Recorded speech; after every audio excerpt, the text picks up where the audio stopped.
هەرچەند ژیان جەنگەڵێکە پڕ لە ترس و تاریکیە، بەڵام ئێمە بێباکین و دڵمان کانگای ڕووناکیە.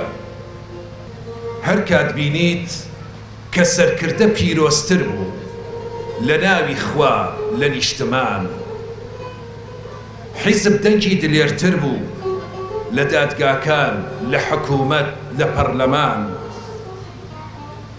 هەر کات بینیت پارە و سامان خۆشەویست و شیرینتر بوو لەگەل لە خاک لە خوێنی پاکی شەهیدان.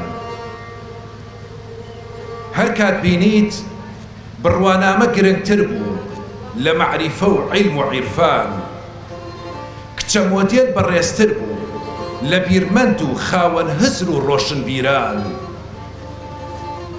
هەر کات بینیت کە زانای دین ڕاوەستا بوو دەستە و نەزەر لە دیوەخانی بەرپرسان، دنیای لەلا بەچێشتر بوو لە چێژی حەق لە قیامەت و لە ئیمان. هەر کات بینیت درۆ لە ڕاستی جوانتر و نیفاق ماڵی گەرمتر بوو لە لانەی پاکی دڵسۆزان، ئەو کات ئەڵێم فەرموو بەڕێز بەخێر هاتی بۆ کوردستان. شەوانێ بوو بە پەنهانی بە دڵ ڕوومان لە خودا کرد، بەبێ هەستی هیچ مرۆڤێ نوێژمان کرد و کوڕنووشمان برد.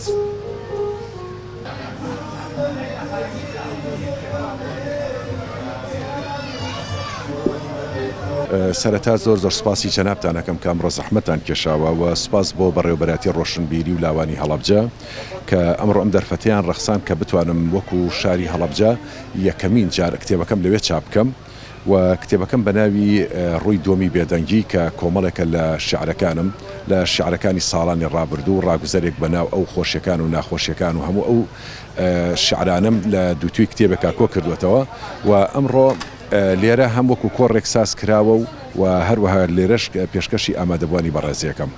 بەڵێ بەشێک لە شیعرەکانە خوێنمەوە کە لە هەر بابەتێک واتە هەم لە بواری نیشتمانی و هەم لە بواری ئاینی و لە بواری کۆمەڵایەتی و لە هەر بەشێک نمونەیەک ئینشاڵڵا پێشکەشی ئامادەبوانەکەم.